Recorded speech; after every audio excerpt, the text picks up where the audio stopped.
नमस्कार दोस्तों, मेरा नाम है करण और आप मेरे साथ देख रहे हो प्लास्टोटेक द वर्ल्ड ऑफ प्लास्टिक्स। तो दोस्तों, जैसे कि पिछली वीडियोस में मैंने नेक्ड मशीन पे दिखाया था आपको क्या चीज़ें होती, जैसे कि आपको पूरा मशीन का ओवरव्यू दिखाया, समझाया कि मशीन में क्या चीज़ें हैं, कहाँ पे क्या होता है, किस तरीके से। जैसे कि इंजेक्शन यूनिट है तो इंजेक्शन यूनिट में क्या चीज़ें आती हैं, और रियर यूनिट मशीन के पीछे का सेक्शन था तो उसमें क्या है। तो अब चलिए, थोड़ा वक्त हो गया है थोड़ा सा इनको और गहराइयों में चलने का और समझने का कि इनमें जो वाल लगी होती हैं वो कहाँ पे ज़्यादातर लगाई जाती हैं, और जो हमारी ये मशीन है तो उसमें कहाँ पे लगी, ये जो फ्यूटेक इंजेक्शन मोल्डिंग मशीन है तो इसमें कहाँ पे लगती हैं।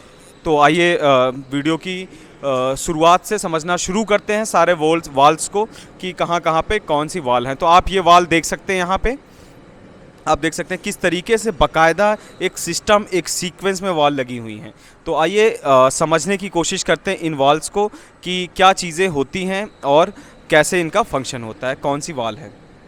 शुरुआत यहाँ से करते हैं। बहुत ही यहाँ पे आप देखेंगे, यहाँ पे आपको चार्ज करके लिखा हुआ दिखेगा, और थोड़ा सा जूम करते हैं हम तो आपको दिख जाएगा यहाँ चार्ज। तो इसका मतलब क्या होता है? चार्ज मतलब हो गया ये आपकी चार्जिंग वॉल है।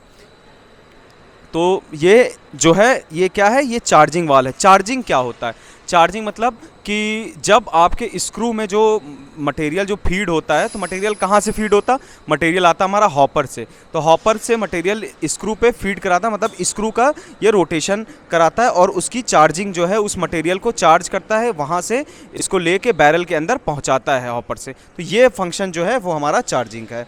आइए बात करते हैं दूसरे वॉल की। जो दूसरी वॉल है वो कहाँ से और क्या है, आप यहाँ पे देख सकते हैं। ज़्यादातर वॉल्स जो हैं इस मशीन में मेड इन जापान की हैं, तो अच्छी टेक्नोलॉजी का इस्तेमाल किया गया है वॉल्स का। तो ये जो वॉल है ये बहुत इंपॉर्टेंट वॉल है। इसमें आप देख सकते हो क्या लिखा है, नोज़ल फॉरवर्ड। यहाँ पे लिखा है बाकायदा, हम जूम कर लेते हैं तो यहाँ पे आपको दिख जाएगा नोज़ल फॉरवर्ड। और थोड़ा सा इधर आइए तो यहाँ पे आपको मिल जाएगा नोज़ल RET करके लिखा है, नोज़ल रिट्रैक्ट। इसका मतलब होता है कि नोज़ल रिट्रैक्ट। तो अब चलिए बात करते हैं नोज़ल फॉरवर्ड और नोज़ल रिट्रैक्ट क्या होता है। तो इसको समझते हैं। नोज़ल फॉरवर्ड में क्या होता है, ये जो आपकी यूनिट है, आप इस पूरी यूनिट को देख रहे हो, इंजेक्शन जो यूनिट है ये क्या होता है, ये आगे की तरफ जाती है। जैसा कि मैंने एक वीडियो में दिखाया था पुश करके, तो उसी तरह जब नोज़ल फॉरवर्ड में क्या होता है, जब ये वाल एक्टिव होती, मतलब जब इस वाल को हम एक्टिव करते हैं या ये वॉल ऑटोमेटिकली एक्टिव होती, तो आपका जो नोज़ल का एरिया है ये फॉरवर्ड डायरेक्शन में जाता, आगे की तरफ मूव करता है। वहीं पे जो नोज़ल रिट्रैक्ट की वॉल होती, जब ये एक्टिव होती है तो क्या होता है कि आपका जो नोज़ल है वो रिट्रैक्ट होता है। नोज़ल कहने का मतलब होता है कि पूरी यूनिट जो है, ये पूरा सेक्शन जो है वो पीछे की तरफ आता है। रिट्रैक्ट में यही होता है कि ये जो पूरा सेक्शन है ये पीछे की तरफ आता है। तो आप इसमें रिट्रैक्ट में ये पूरा पीछे आ जाए, तो आप समझ गए होंगे नोज़ल फॉरवर्ड और नोज़ल रिट्रैक्ट यूनिट क्या कहता है। अब बात करते हैं अगला। आप यहाँ पे देख सकते हैं प्रेशर स्विच।